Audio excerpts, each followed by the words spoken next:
to be more comprehensive about the rules and laws, to build the rules that is helpful to more flourishing, to have a more comprehensive impact on the performance and the flourishment of Islamic financial institutions, so that we can achieve our goal to convert the whole economy to Sharia compliant economy. So the steady and consistent growth of Islamic financial institutions of Pakistan, of the country governance, helps evaluate the financial growth and development related to the United Nations development goals. If our financial institutions, as someone mentioned in the last keynote speech in the opening session, that the 70% of population even doesn't have a bank account. So if our country governance is supporting the financial institution, then it ultimately helps the people to have more financial access to finance, and this will help them to have more access to finance, and it will help them to eradicate poverty. It will help us to achieve the sustainable development goals in the upcoming session. So the investigation contributes new insights in the literature of country governance and the Islamic financial institution. For this note, I am thankful for the patience listening. Thank you so much. Thank you, Mr. Fiaz, for providing us some empirical insights regarding the impact of the overall governance system in Pakistan and the level, the own performance of the and the comparison between the Islamic and conventional banks. Now, of course, whenever we will talk about the economics, and you can say at the end, we have to see the overall the picture, and that's called the macroeconomics and macroeconomic economy, how it is performing. And now the next paper is the wonderful paper. Actually, the author tries to link the development of the Islamic and conventional banking system with the macroeconomic performance. May I request Dr. Ahmed Imran? So please.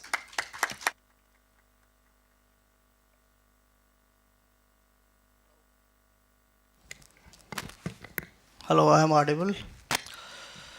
So, Bismillahir Rahmanir Rahim. Good morning to all of you. I would like to thank the Minhaj University for providing this opportunity to share the insights of my research paper. So this paper is related to how the Islamic banking development is related to macroeconomic efficiency. So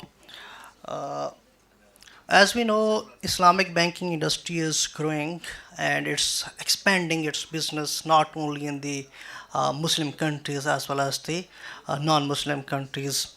So Islamic banking is a large sector of the Islamic industry, and it's covering 2/3 of the Islamic industry. So we can't say that it's the temporary, or we can eliminate a negligible area. So it has potential which can compete, which is going to compete the conventional banking. So there are two streams of literature which are going to discuss the macro factors as well as macro factors like micro factors, profitability, governance system, as well as we have discussed the risk-taking behavior of different banking system. If we look at the macro factors which are related with the stability, so these topics are discussed in the literature, but less attention has paid towards the macroeconomic efficiency with respect to the financial development specific to the Islamic banking development. Therefore, my paper explores the relationship between financial development and how it's going to impact the macroeconomic efficiency. And furthermore, we are going to discuss either both financial systems, both banking systems are playing substitutional effect as well as complementary effect. So this is the something different from the literature. Yes, it's been explored in the literature, but less attention has paid in the recent literature. So here is the overall snapshot of the literature review. We have most of the studies which are going to discuss the banking sector development with respect to macroeconomic efficiency, and more work is available towards the conventional banking development, and less attention is paid towards the Islamic banking development towards the macroeconomic efficiency. So we have few studies, and furthermore the substitutional and complementary relationship has been investigated in the literature. So we can find the literature in both ways.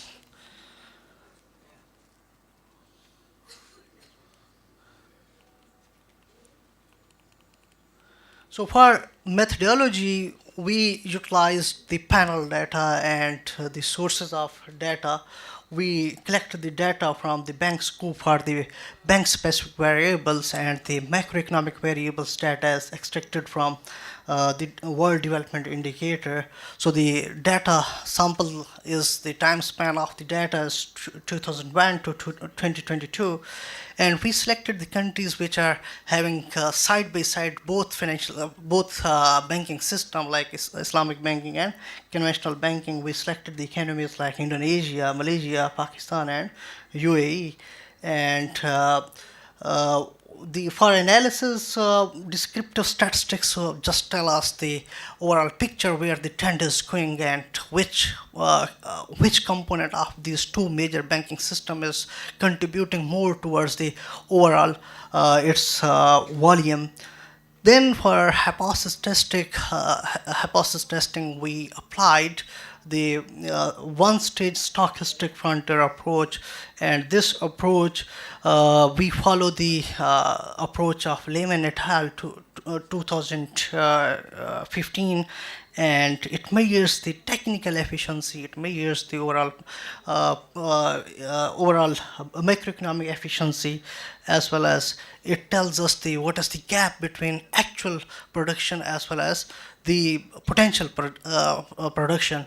So we can find the inefficiency actually by using these measures. So after that we can relate with the efficiency of our macroeconomic efficiency with respect to these variables. So how we measure the financial development?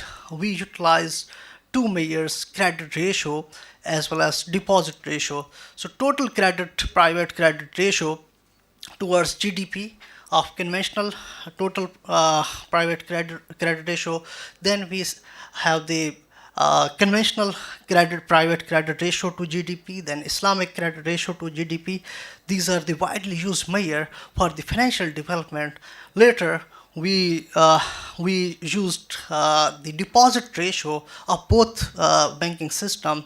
So deposit ratio is used to check the robustness of our results. Either our results are sensitive towards the towards change in the proxy of our mayor. Furthermore, we have also analyzed the country-wise analysis to check how the results are consistent with respect to different countries. So we have GDP, gross domestic product, as I discussed, total credit to GDP, Islamic credit to GDP, and conventional credit to GDP. Then we have the total deposit to GDP, Islamic deposit to GDP, and then we have the parameters of macroeconomic efficiency, like we used the alpha as the average of absolute diverge between actual and potential production. Then we have utilized the mu, that is mere the technical efficiency, and we utilize the macroeconomic efficiency. Then K is used for the capital per worker. Then L is used for labor per worker, economic value per worker, as well as GDP, gross domestic product. These are measures which are used to calculate the macroeconomic efficiency. If we look at the results of descriptive statistics out of total credit as well as total deposit to GDP, so out of total, the conventional banking has more proportion as compared to Islamic banking. So it's in both ratios. If we look at the credit side as well as the deposit side, we have the more volume of deposit as well as credits towards the conventional banking. Now for hypothesis testing, so it's the full sample. First we use the credit ratio, credit ratio, and here we have the sigma square, which is used to check the inefficiency, and gamma, as well as total credit to GDP, then Islamic credit to GDP, and conventional credit to GDP. So these ratios, the coefficients are suggesting there is a significant and negative relationship between these variables. So we utilize the mu, that is the measure of inefficiency. If there is a negative relationship between Islamic credit, either conventional credit or total credit with inefficiency, what does it mean? If we increase these ratios, then inefficiency is going to decrease. It means ultimately the efficiency is going to increase. So the second hypothesis of our study means the second objective, either they are playing the substitute effect or complement effect. So we utilize the interaction term between these two variables. So we find that there is a significant and positive relationship, which suggests that both systems are substitute to each other, not complement to each other. So to check the robustness of our results, we used another ratio, which is deposit ratio. With deposit ratio, our results are most of the results are consistent, and they are answering our objective of the research.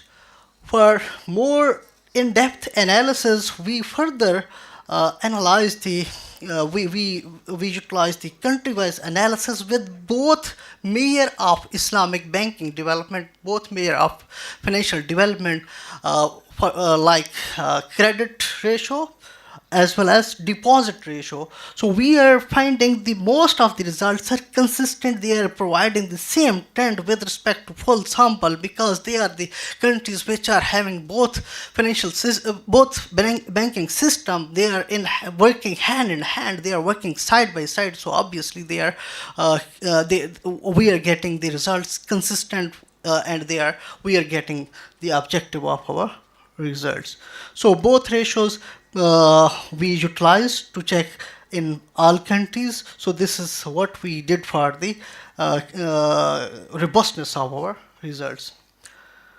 So here, how our results are, findings are supported by literature, as I explained in the early part of my presentation. So the work is available with respect to macroeconomic efficiency and conventional banking development. So results are consistent, but the Islamic banking development, that was the less explored. We find recent study, Ma et al. 2023, here they worked on the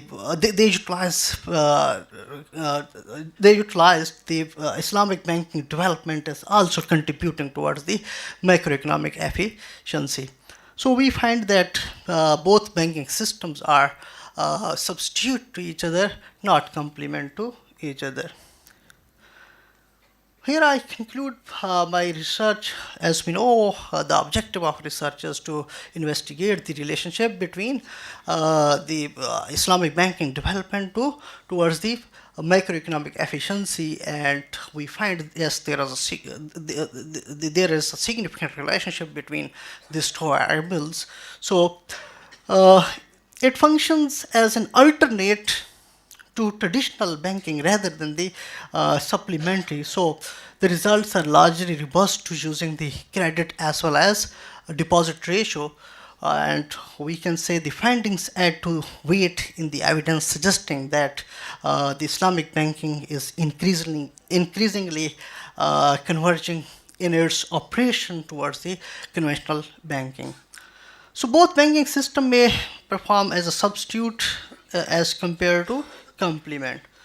So this was about my presentation. So thank you so much for providing me time and listening me listening me my presentation. Thank you so much.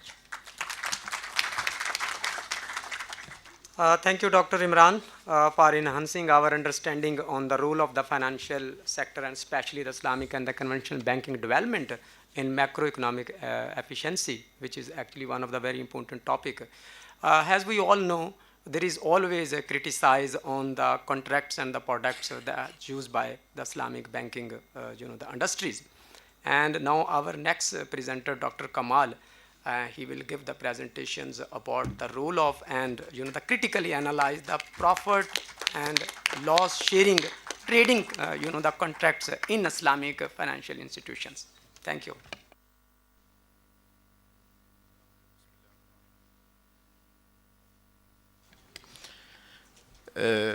Ostensible PLS trading a contract in Islamic financial institution, what's past is a prologue. This research aims to discover the historical foundation of the ostensible profit and loss sharing trading contract practiced in most Islamic financial institutions. The research tried to discover the historical background of the ostensible contract. By the way, ostensible contract is a quasi-debt contract, is a falsified contract. It's seems like trading, but it's not trading. It's debt. It's debt covenant, which is practiced almost in all the financial institutions. Do we have a historical background for such a thing?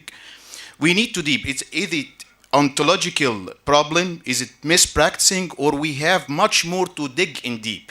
Is it a theoretical one related to epistemology, which is a knowledge of the theory itself, the theory of the Islamic finance? The research tries to discover the historical background. If we have a persistent problem, we all criticize the practices, but the problem still there, persistent problem. So we need to dig much more in deep to try to find something else. The historical background of the ostensible PLS contract in Aryan monotheistic religion, which is Judaism. Do we mimic the conventional finance or we mimic Judaism? Let's see. And compare their symptoms with those found in Islamic finance institution nowadays by analyzing the history of usury prohibition versus in both religions and their interpretations. Then analyze the ostensible contract emergence in both religions as a suspected roundabout to bypass the usury prohibition rules. Now let's go to the literature, and the ostensible contract pretexts in the Islamic finance literature normally rounding around 4 pretexts, 4 justifications. Let's go with them. Now, essential for a newborn infant industry. This is refuted inductively and deductively. Now, we are more than 50 years in the industry. Is it infant industry? Are we babies? No, for sure not. Non-Islamic legal and regulatory constraints, but if we found this contract in the Islamic countries, Islamic-based regulatory countries, like Saudi Arabia, like Qatar, like Pakistan here, like Malaysia, Bank Negara Malaysia, and we find this contract. Agency and control issues in the BLS contracts is going to be more expensive. We need to control them. We need to mitigate the risk. It's not relevant. It's an irrelevant issue. It's found in the stock market also. So if you're going to have a PLS, if you're going to have a profit and sharing contract, mitigate your risk. You need to, if you're going to be in the industry, mitigate your risk. It's not relevant to say, I'm going to the non-BLS contract, I'm going to haram, because halal is so difficult. Finally, and the most difficult point is the contract is legitimate, because time value of money is allowable, in fact, in trading, not in debt. And we have this in Quran, وَأَحَلَّ اللَّهُ الْبَيْعَ وَحَرَّمَ الرِّبَ. So it's allowable, it's a contract, it's a trading contract and allowable. This is the most hard, this is the hardest one to be refuted. Because it's allowable, it's valid, it's halal. Depending on what? In contract party's intention. Let's go to Judaism back. To bypass the usury in Judaism, we have 3 routes. Number 1, the ethnic discriminative one, which found in Deuteronomy 23:19-20, which is the allowability or permission of interest between Jews and Gentiles. Jews and non-Jews. This is a biblical, it's in Bible, in Torah. You can lend on interest to the Gentiles, to the non-Jew, non-believers. They are criticized in Quran in this. Second roundabout is economic discriminative interpretations, which a modern interpretations was found by the Jewish themselves or the Jews themselves to skip the stigmatized ethnic discriminative when they are minority. When they are minority and oppressed. So it was not related to you and us. It, in fact, the Gentiles was the merchant, the wealthy person, and we Jews were the poor persons. So right now we can give him the money for productive and for business, and he will give us interest. And for our poors, we are going to give the money for free. Consumption loans versus production loans axiom. We know it in economic as this term. Finally, ostensible contract. They went also to the ostensible contract from more than 2,000 years. Just to do what? To enable lending on interest between Jews, among Jews. With what? With trading a contract. I'm gonna lend you the money and the trade for us. But portion of this money is loan. And I will not take the risk. But I am lending you for making trade.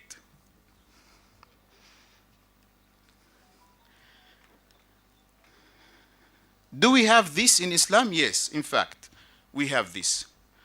We have ethnic discriminative interpretation in one opinion in Hanafi, that in Harbi we can lend on interest to two non-Muslims. This an inconsiderable opinion, however, utilized. We have economic discriminative interpretation, production loans versus consumption loans. Yes, we have it in the secular states. The Islamic secular states under political oppressions, they told us, okay, lending on interest is applicable as long as it is an investment. Please give the government the money and we are going to give you sukuk, whatever, and we are going to give you your money back with interest. Finally, ostensible contracts, yes. Right now it's found in the Islamic financial institution as a reply to the other two things as to practice trades in our banks, which is most of the non-PLS contracts in the Islamic financial institution. The same three roundabouts, the same three roundabouts. Results. The apparent commonality between Islam and Judaism while addressing the usury issue that the both religions' literature based from restriction towards slackness through three fundamental ideologies: ethnic, economic, and ostensible trading contract. However, timing, magnitude, premises could differ. Ethnic discriminative interpretation. Do I have time? Ethnic discriminative interpretation for usury prohibition scripture was the first and the most approved in Judaism. Its strength stemmed from its Kalamullah. God ordered us to do this. Because it's in the Torah verses, which are Judaism's first and the most vital legislation scriptures, that the ethnic interpretation was theoretically accepted, practically implemented. The economic discriminative interpretation for the Judaism was sheltered the plausible defense for Jews when they are a minority, and they need to skip the ethnic discriminative in front of the others. We are all ones because they are minority. Finally, the ostensible contract was the last resort for the Jews to be allowed to lend from each other's at interest, because it's ultimately forbidden. Whilst the ethnic discriminative prohibition is not mentioned or even hinted, there is no single discrimination hinted in Quran, in fact, related to interest. No ethnic, no economic, no financial status, poor or rich. Riba is absolutely forbidden, not permitted, with no conditions, with no condition. It's not ethnic only. Even hinted at in the Islamic usury prohibition. An inconsiderable opinion happened, and we can say that we have chosen it when we are minority. It's the opposite of the Judaism, in fact. Islamic literature, because trading was differentiated from loaning, in the same verse. ذلك بأنهم قالوا إنما البيع مثل الربا وأحل الله البيع وحرم الربا. So the trading is mentioned in the same verse. So we didn't need to discriminate between trading loans and consumption loans. There is no meaning. We have trading and we have charity contracts, loans. Finally, the ostensible contract were the last serious resort to slack the interest prohibition in Islam, which unfortunately has been utilized. Despite the Sunnah unfolding these types of contracts, rigid reception of them from the early Islamic jurisprudence, contemporary Islamic finance practices opted for the opposite and they choose to apply these contracts. Modern Islamic finance practices followed the footsteps of the early Talmudic ostensible trading contract. Nowadays, Islamic financial institutions circumvent the PLS stipulations through techniques quite similar to those practiced in Jewish community from more than 2,000 years ago. The ostensible contracts are found from the early beginning. They will always be the last resort for interest prohibition relaxation because they deal partially with the sophisticated hidden variable, the contract party intentions, niyyah. Is it trading or is it charity? So, thus, beside being a pointless attempt to reinvent the wheel, the ostensible trading contract are considered to losing the moral compass of Islamic finance and will eventually cost Islamic financial institution their credibility. And I'm sorry to say this. Thank you. Thank you. Dr. Kamal was providing critical analysis of the PLS trading contracts in the light of the Quran and Sunnah. When we talk about the financial markets, definitely there are the two, we can say the types of the market we discuss, the money market, but we cannot ignore the value of the capital market. But unfortunately, when we actually see the Islamic capital market, it is relatively less developed. Our next presenter actually will tell us the state of the sukuk market in Pakistan. Mr. Muhammad Musa, please.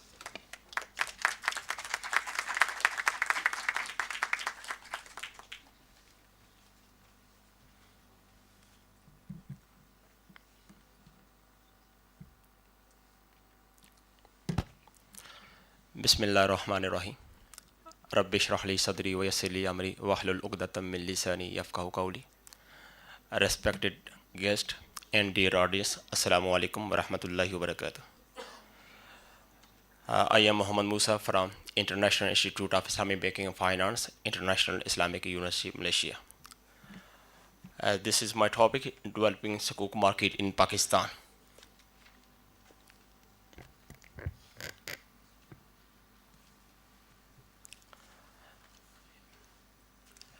Introduction. In today's world, sukuk has become a vital mechanism for raising finance in the global capital markets. The International Islamic Financial Market, a sukuk 2023 report states that 14,228 sukuk have been issued by 36 Muslim majority and non-Muslim nations, with a combined value exceeding 1.79 trillion. The issuance of sukuk are Sharia-compliant instrument representing ownership of a tangible asset. Service provides opportunity for IFIs to invest in a Sharia product is manner and facilitates their liquidity management problem. Pakistan is an active player in the global sukuk market. The Pakistan government has been a major issues of sukuk to meet financing needs. Financial institutions, energy companies, and other enterprises often conduct issues of sukuk. Despite the significant growth and changes, the sukuk market in Pakistan need further development in terms of structuring sukuk, legal documentation, and legislative framework to reach its full potential. This study aims to contribute to the debate on the issues of sukuk and alternative investment financing instrument in Pakistan economic development, focusing on the development of energy sukuk market. Significance of the study. Many risks in sukuk are similar to commercial bonds, to like operational market and many others. However, some risks are only associated with sukuk, like Sharia compliant risk, ownership risk, and lack of standardization issues. Many studies prove the volatility is a fundamental variable in evaluating. It is vital in option pricing and extensive use in regulating financial institutions. Sukuk has confirmed its availability as an alternative means to mobilize medium to long-term saving and investment from a huge investor base. This is literature review and its methodology. This paper's research methodology approach is qualitative. We took its 2010 to 2022 period its paper, and this more than 50 papers. Benefits of Sukuk Pakistan. By reducing a reliance on traditional instrument, the issues of Sukuk promotes Sharia-compliant pathways within the domestic Islamic capital market.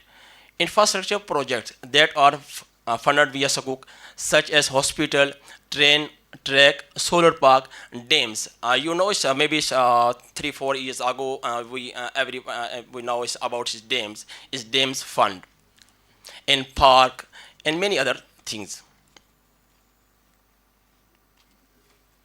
Is Pakistan current energy mix primarily consists of thermal power generation, which is predominantly is fueled by coal, petroleum, and LPG.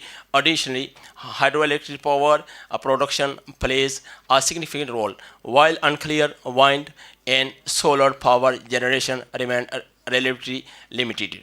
As per channel checks, the governance of Pakistan has chalked out the distribution plans for PKR 200.9 billion worth of proceeds from the energy sukuk.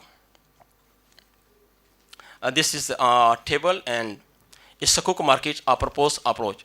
It's many countries wish to develop in the domestic market of for sukuk, but a well is function domestic markets requires a supporting Islamic finance ecosystem. Its conclusion: it is a known fact that Pakistan is suffering with poor economic health with lots of burden of external debt on its shoulders. The lack of electricity, so maybe during Brother Fia's presentation our lights is off. So it's big it's problem and issue in Pakistan is electricity. And then gas and other basic necessities including poverty, unemployment, water shortage, and workforce. It's many industrialists move and migrate to other countries like Bangladesh and India. Nevertheless, in this several situation, we have put in an effort using a rigorous qualitative technique to emphasize on the development of sukuk market to attract investment from foreign lender. The researcher proposed that policymakers adopt a framework akin to the development of conventional bonds market when establish domestic sukuk market. When entering the global market, policymakers or potential sukuk issues need to consider several important factors. These include having clear understanding and familiarity with sukuk, a solid legislative framework, taxation regulation, governance practice, and the credit rating of the obligors. Thank you.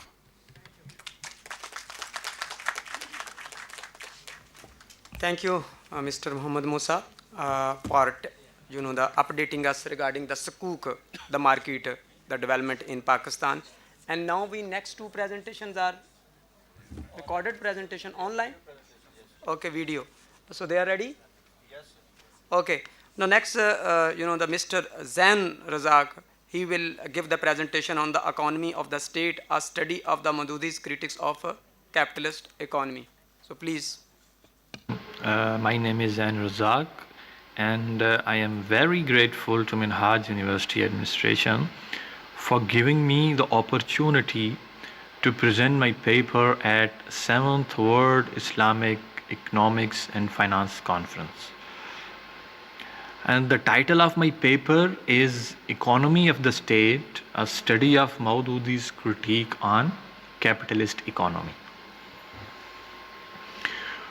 Maududi was not actually a professional economist. Rather, he was a reformer. He mostly wrote on Islamic economics in the context of his discussion about the economy of the Islamic State and society. There are actually two groups of Muslim scholars who responded capitalism, especially in the Indian subcontinent. One of them conceptualized capitalism as an economic system and criticized capitalism in this context. While the other group of scholars, though in a minority, see capitalism as a complete, comprehensive, totalizing, all-encompassing system.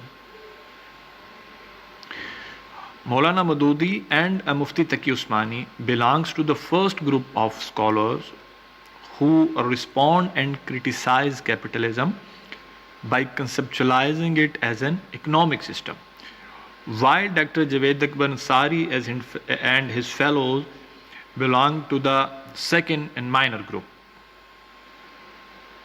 who conceptualized capitalism not just an economic system, but an totalizing, all-encompassing system. My paper has two sections. The first section deals with Maududi's conception of capitalism, while the second and the final section of my paper consists of Maududi's critique of capitalism. The Islamic alternative to capitalism proposed by Maududi is not within the scope of this research paper. First of all, Maulana Maududi determines what the actual economic problem is. Is this an economic problem that some may earn more than they need while others earn less, or through inheritance some have good resources, some receive very few resources, and some have no resources at all? Is it a problem that some people in society are not able to participate in economic activities? No, not at all. According to Maulana Maududi, these are not the problem, not the economic problem of the society. Rather, these are the natural consequences of human society, and these phenomena are not an evil phenomena to worry about their elimination. For Maulana Maududi, the real economic problem is how to stop collective oppression and injustice while maintaining the progress of social life, and how to overcome the barriers that cause many human beings to lose their potential simply because of lack of sources.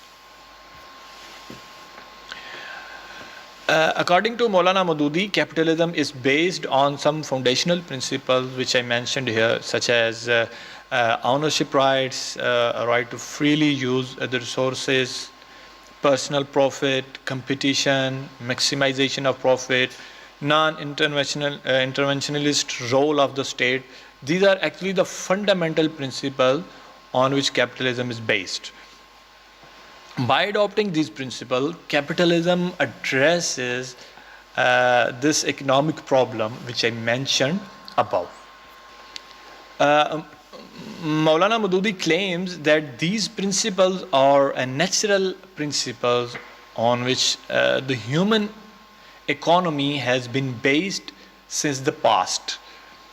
These principles are not newly adopted by capitalism, but Maududi claims that the solution provided by capitalism is an extreme solution, like socialism, which is at the other extreme.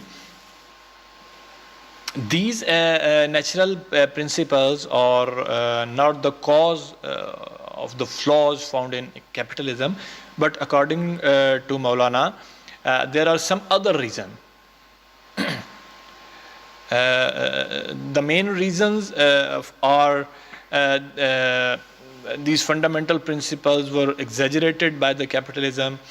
Capitalism was not only based on these principles but also included many false principles.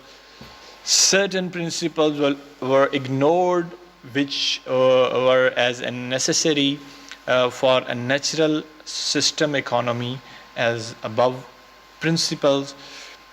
Some of these principles were negated due to the self-interest. I'm going to conclude my discussion. Maulana Maududi claims that there are three different perspectives to look at the economic problem. Some people look at the economic problem from a purely economic perspective, while some exaggerate its importance to such an extent that economic problem becomes the sole problem of the whole human life, while some go so far as to build the entire system of the human life and morality on economic foundations. Maulana Maududi negate these perspectives. Then Maulana derives his Islamic alternative by criticizing and identifying the flaws in capitalism and socialism. As Maulana claims that Islam is in the middle way between the capitalism and socialism. In my paper, I have identified Maududi's concept of capitalism and his criticism of capitalism, which is enough to understand how Maududi responded to capitalism. But if anyone wants to fully grasp the Maududi's view about capitalism, he needs to uncover, he needs to unpack the Islamic alternative which Maulana proposed against the capitalism. Thank you very much. Thank you. Mr. Zain was telling us about the principle of the capitalist and also actually the critics of the Maulana Maududi on those the principles, and of course he actually highlighted the suggested the alternatives. Now we have another the online presentation, and that is by the Dr. Faizi, and on B Musharka, an Islamic banking system contract. Please. Bismillahir Rahmanir Rahim. Dear brothers and sisters in the audience, chair of the session, Assalamu alaikum wa rahmatullahi wa barakatuh. My name is Fawzi Girfar. I'm from University of Tripoli, Libya. I'm to present today the instrument B Musharaka as an Islamic banking system contract. Introduction.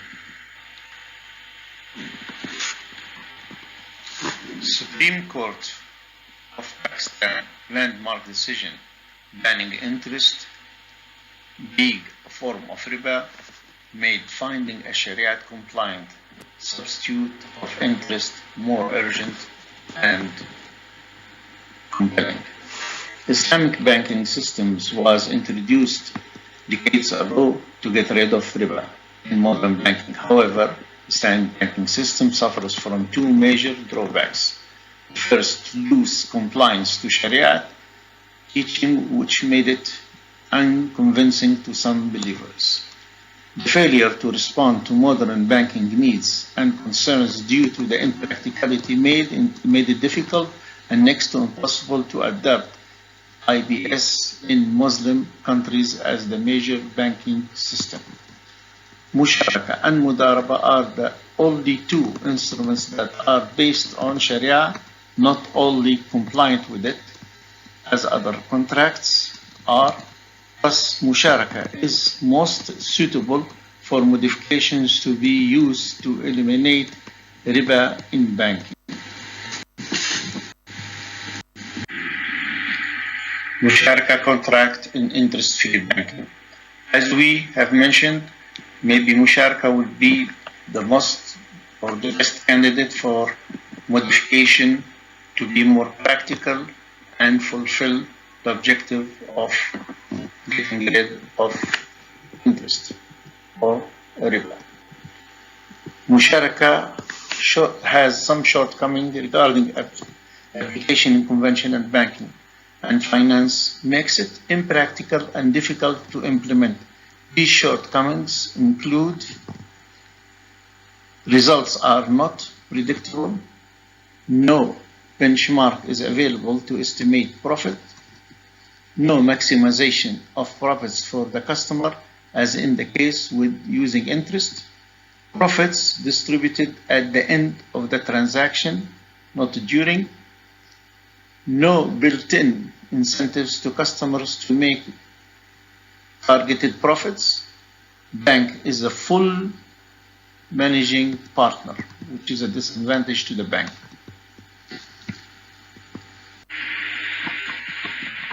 Modern banking objectives and concerns.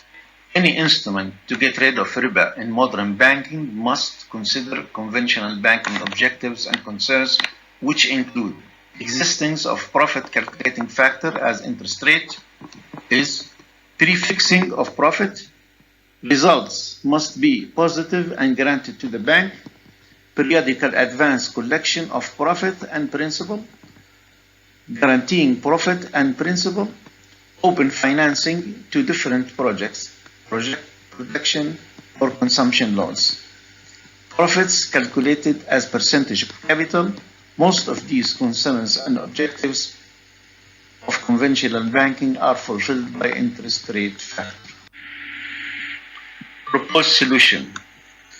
Newly developed contract based on Islamic banking system Musharaka is introduced under the name of B-Musharaka, BM. B-Musharaka contract is based on Sharikat Al-Annan. Some modifications were introduced to Al-Annan company are proven to comply with Islamic Sharia teaching. Modification make practical Musharaka contract in fulfilling all modern banking and finance concerns and needs. B-Musharaka contract structure. We have seen what is B-Musharaka, so we skip that. Then the structure would be B-Musharaka is based on monetary partnership between the bank and the customer. B-Musharaka assumes mutually agreed upon profit ceiling, which is FAUS. The profit ceiling is percentage of the capital. Intermediate profits distributed as a loan to partners using FAUS. Profits over the ceiling is for the customer. Profits equal or below the ceiling is distributed as per capital share. At closing, loans and are settled against the results. Profit losses. Banks may keep profits up to ceiling with customer consent, provided no loss to customer. And finally, customer can buy bank's share. An example using B-Musharaka can be a trading company actually needing 500,000 dinars. The bank would participate with 80%. The customer is willing to participate with 20%. The FAUS that agreed on B-Musharaka is 8%. Period 3 years. Actual profit that's actualized were 40% first year, 7% second year, and 5% last year. Looking at the example that was displayed, we can see this side will calculate the actual profits. This side will calculate the profits using bounded Musharaka with FAUS of 8%, and this will calculate the interest. In case for the interest. Looking at the final results of this example, we can see that bounded Musharaka will favor the customer as the result for the customer will be 170,000, which is the maximum in all cases, and also it will minimize the profit of the bank as it was 59,600, which is the minimum in all cases. And this shows that bounded musharaka is fair and can work in the side of the customer to encourage activities, economic activities. Conclusion. We can conclude that musharaka contract can replace interest and keep most of interest advantages and response to most of conventional banking concerns and objects. The musharaka contract can function in place of any other Islamic banking contract easily and practically being Sharia compliant. The musharaka makes conversion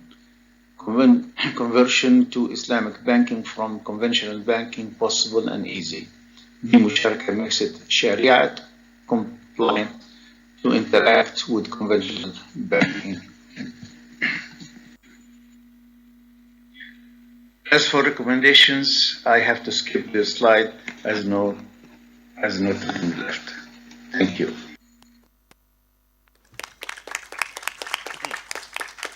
Thank you. This was the presentation on the Musharaka and Islamic banking system contract. And now is the time to conclude the session.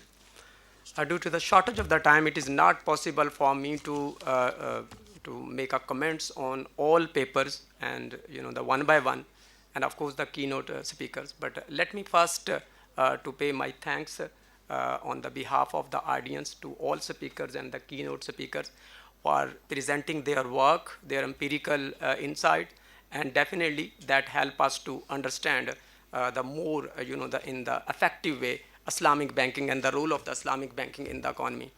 And now just, being a chair, I have to say the few things that would be more general and will cover the papers that is presented, all papers presented is there.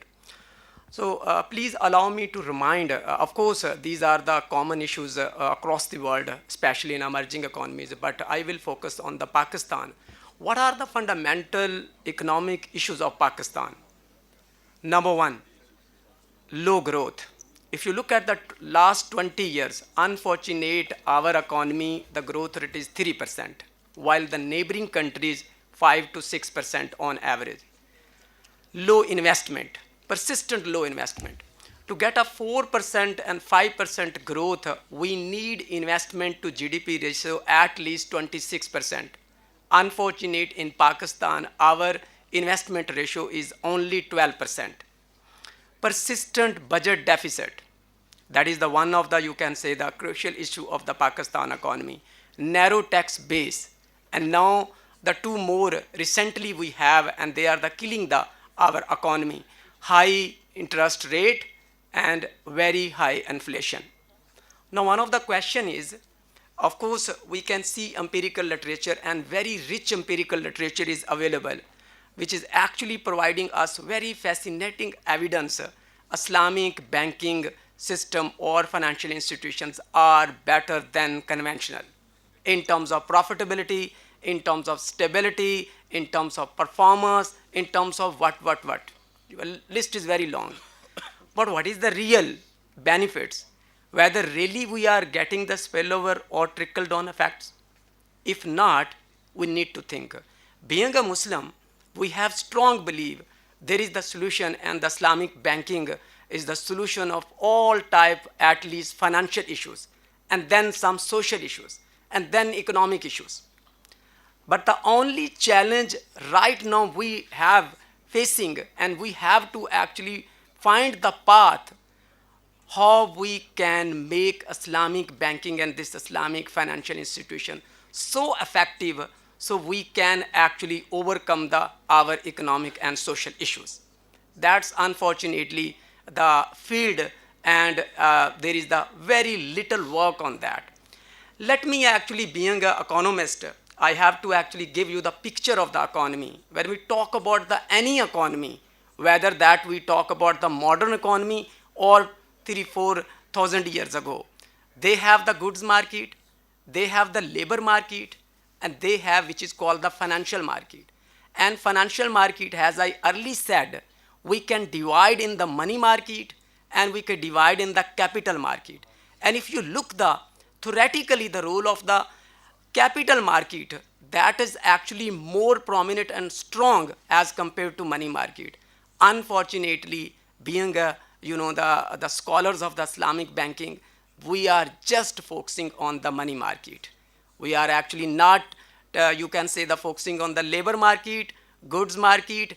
Now the question is whether the contract and the dealings in the labor market and the goods market, they are the Sharia compliant, real estate, or several other is there. If they are not, we need to work on that as well if we really want to get the benefit from Islamic banking and finance or financial institution is there.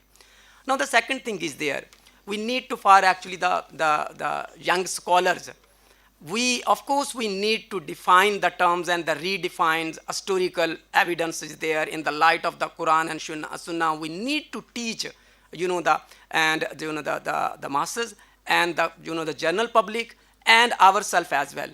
But of course we need to move forward as well. If we look at the mechanism of the economy, what actually required there?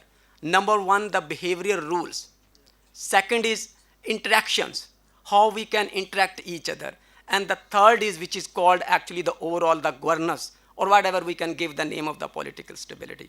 Now these very sophisticated the techniques are available, which is the actually start from the dynamic general equilibrium to agent-based modeling in these days. These tools actually provide us more, you can say, the chance and the opportunities to really see whether the agents in Islamic market or Islamic whatever we say the banking and that, their behaviors are different as compared to the conventional. I'm not saying overall like the one bank is performance is better. I'm talking about the behavioral rules. And the second is whether their interaction in the markets are really different as compared to conventional. If we find a little difference, then of course we need to think about that. Without thinking and without paying attention to that, I am actually afraid we cannot harvest the benefit which actually theoretically we always talk about. Last but not least, we are actually being at least Pakistani, we are confused. Which growth model we need? Whether we need the social, the economy, or we need the market economy. On one side, we talk about everything should be free and the prices should be determined by market forces and the size of the government, footprint of the government, and the government intervention should be less. On other side, we always demand free electricity, free actually the, you can say the atta, and the free education and free this is that. So we are confused actually, and what I actually see conclude, whether that is our financial sector or physical sector, from so many years, we are just behind only one thing, and that is unfortunate is called dollar. So our all policies are dollar based. We need to change, and I think Islamic banking and Islamic banking, the institution, Islamic finance institution, that can play a real role here by connecting financial sectors with real economy and the efficient allocation of the resources. That is the only solution here. Otherwise, just they are earning a lot of profit and the rest of the economy is the same state. Thank you once again.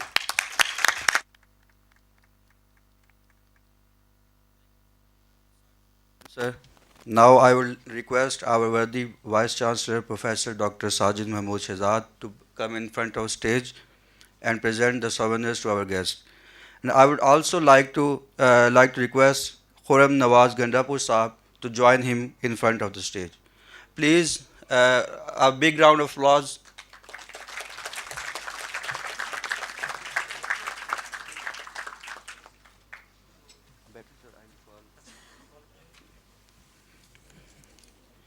I would request Mr. Fayaz Ahmed to come in front of stage and receive his shield. And next is Dr. Ahmed Ibrahim Hanjra. Please come in front of stage.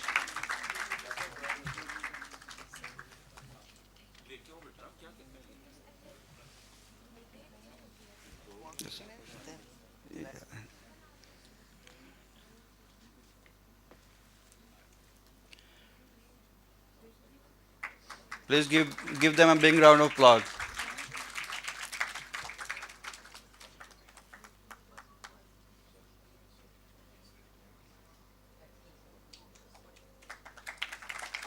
Thank you. Next, Dr. Ahmed Imran Hajra. He is from Rabat Business School, Morocco. Dr. Islam Kamal.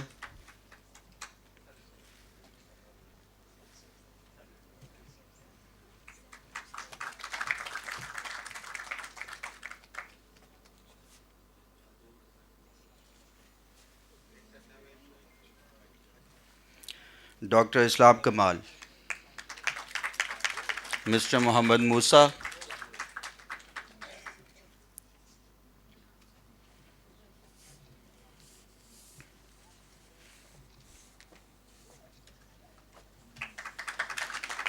Now I will request Professor Dr. Abdul Rashid to come in front of the stage.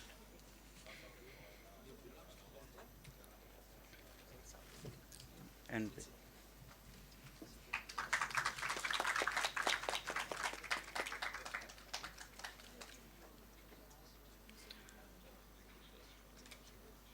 Professor Dr. Abdul Rashid, please give him a big applaud.